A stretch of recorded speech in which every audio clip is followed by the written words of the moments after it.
Je suis Denis Roger, je suis médecin dermatologue installé à Limoges depuis maintenant plus de 20 ans. J'exerce la dermatologie classique qui permet de voir toutes les pathologies cutanées, de la médecine à la chirurgie.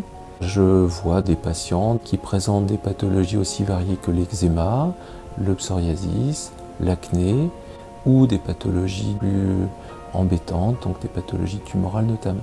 J'ai développé l'activité esthétique depuis maintenant 20 ans. Le panel de soins esthétiques depuis ces 20 dernières années s'est étoffé en passant par des techniques de laser, des techniques de peeling, des techniques d'injection.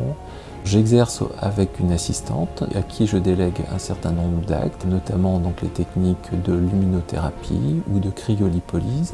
Il existe depuis quelques mois un conseil cosmétique très adapté qu'on recommande aux patientes, par la pratique de sérums que l'on va faire sur mesure, qu'on va personnaliser par rapport aux problèmes cutanés présentés par les patients.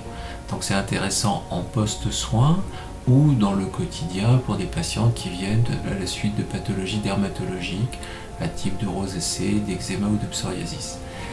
Les sérums sont composés avec des substances très concentrées. Je en pratique la prescription et mon assistante les compose à l'issue de la consultation.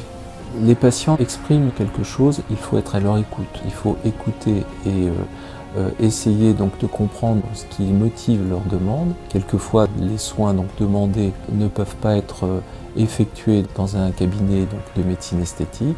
Le patient doit être éventuellement orienté vers un spécialiste. Il est important de toujours répondre à une question avec des moyens le plus sécurisants possible pour le patient. Bien expliquer la technique que l'on va mettre en place, bien faire comprendre les différents éléments de cette technique, les contraintes, les avantages, les bénéfices qu'il peut en tirer, de façon à toujours être dans le respect du naturel, toujours être dans le souci de la sécurité pour le patient.